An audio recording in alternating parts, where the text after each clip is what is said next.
represent -1 minus I in the polar form। Hello dears, topic जो continue है complex number, class 11 से है algebra का। इसको बताना है पोलर फॉर्म में क्या होगा। अगर ये कॉम्प्लेक्स नंबर है तो इसका फॉर्म क्या होना चाहिए, इसका रूप जो होगा z equals to ax plus i Y.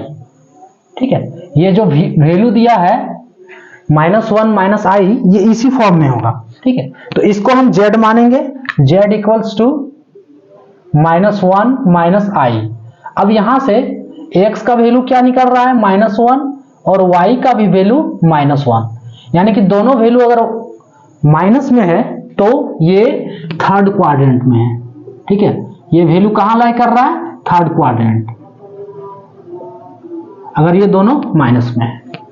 अब बताना है कि ये पोलर फॉर्म में है। ठीक है, पोलर फॉर्म में यानी कि इसका वैल्यू निकालना है क्या होगा। सो पोलर फॉर्म के लिए हम मानेंगे z equals to r cos theta plus i sine theta, ये हम मानेंगे।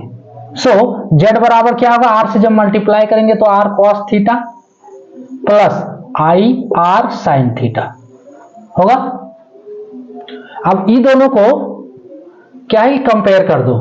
ठीक है, ये दोनों को क्या है, कंपेयर कर दो, रियल वैल्यू को रियल से और इमेजिनरी को इमेजिनरी से।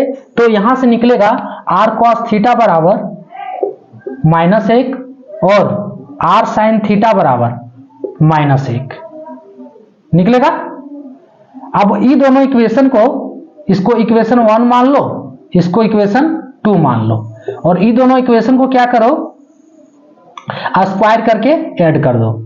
स्क्वायर एंड एडिंग, जब स्क्वायर करके ऐड करोगे तो क्या होगा, R square cos square theta, LHS को एलएचएस से और आरएचएस को आरएचएस से। ठीक है, so R square cos square theta plus R square sin square theta is equals to -1 का स्क्वायर प्लस -1 का स्क्वायर। क्लियर। अब देखो आर स्क्वायर अगर यहां से कॉमन ले रहे हैं तो cos square theta plus sine square theta is equals to 1 -1 का स्क्वायर 1 और -1 का स्क्वायर 1 है ना। अब कॉस स्क्वायर थीटा और साइन स्क्वायर थीटा का वैल्यू होता है, क्या होता है, 1। कॉस स्क्वायर थीटा और साइन स्क्वायर का वैल्यू, थीटा का वैल्यू 1 होता है, तो r square is equals to finally 2 हो गया। सो यहां से आर का वैल्यू √2। अब देखो आर निकल गया। अब देखो ये पोलर फॉर्म जो माने हैं, ठीक है, ये जो पोलर फॉर्म हम माने हैं, तो यहां पे हमें पोलर फॉर्म को कंप्लीट करने के लिए आर और थीटा का वैल्यू चाहिए। तो आर का वैल्यू निकल गया, अब थीटा का वैल्यू निकालना है। आर का वैल्यू इक्वेशन 1 में रख दो। ठीक है, पहले आर का वैल्यू क्या करो, इक्वेशन 1 में रख दो। जब आर का वैल्यू इक्वेशन 1 में रखोगे, सो फ्रॉम 1 क्या होगा,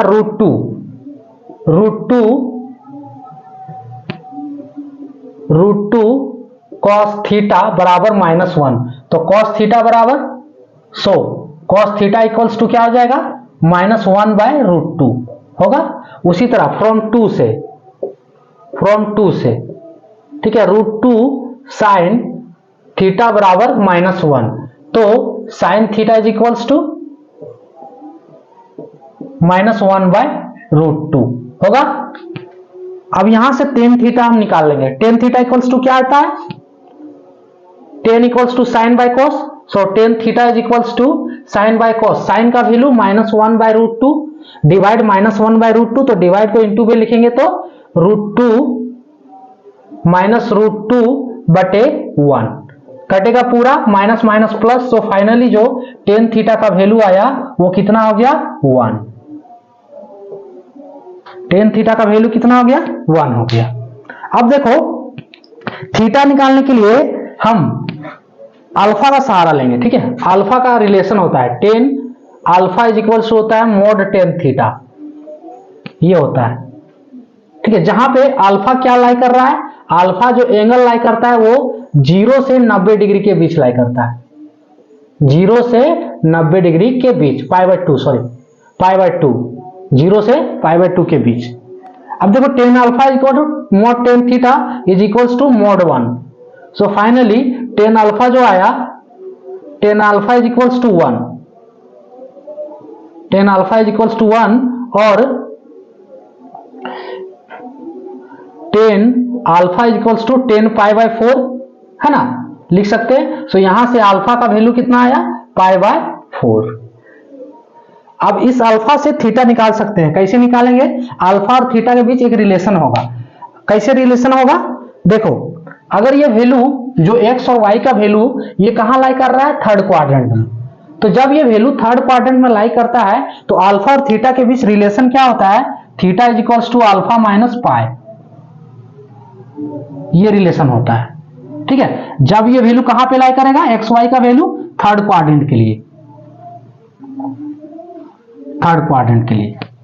ठीक है, अब देखो थीटा का वैल्यू यहां से हम निकाल सकते हैं, अल्फा का वैल्यू कितना आया, π/4 minus pi is equals to pi minus 4π/4। So यहां जो थीटा का वैल्यू फाइनली आया -3π/4। क्लियर, यहां तक कोई दिक्कत नहीं।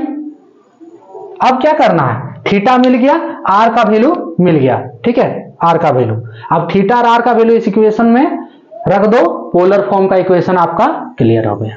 ठीक है, थीटा और आर का वैल्यू हम रखेंगे तो hence polar form is, hence polar form का इक्वेशन क्या होगा, z इक्वल्स टू आर के जगह पे √2 cos थीटा का वैल्यू है -3π/4, 3π/4 प्लस i साइन -3π/4। ये फाइनल आंसर हो गया पोलर फॉर्म में जो वैल्यू दिया उसका पोलर फॉर्म, ये हो गया आपका आंसर। तो क्या था इसमें कि सबसे पहले यहां देखो जो ये वैल्यू दिया है ये x प्लस आई वाई के रूप में होना चाहिए। सो ये है, और ये x का वैल्यू -1, y का वैल्यू -1, यानी कि ये थर्ड क्वाड्रेंट में लाई कर रहा है। अब ये पोलर फॉर्म का इक्वेशन है, इस इक्वेशन को मानेंगे हम। उसके बाद यहां से जो r से मल्टीप्लाई करने के बाद दोनों इक्वेशन को कंपेयर करेंगे, इससे दो इक्वेशन निकलेगा। इन दोनों इक्वेशन को स्क्वायर करके जब ऐड करेंगे तो r का वैल्यू निकला, कितना निकला, √2। अब इस r के वैल्यू को इक्वेशन 1 में रखेंगे और इक्वेशन 2 में। 1 से निकला cos थीटा और 2 से निकला sin theta. tan theta equals to sine by cos, value रख देंगे, tan थीटा का वैल्यू आया 1। ठीक है, अब यहां से हम tan अल्फा निकालेंगे इस रिलेशन से।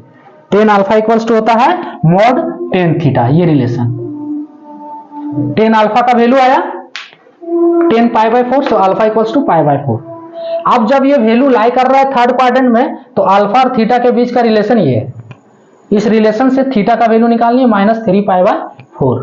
फाइनली जो थीटा का वैल्यू मिल गया और आर का, ये जो फाइनली पोलर फॉर्म का इक्वेशन आपका तैयार है। तो ये था टॉपिक। जय हिंद।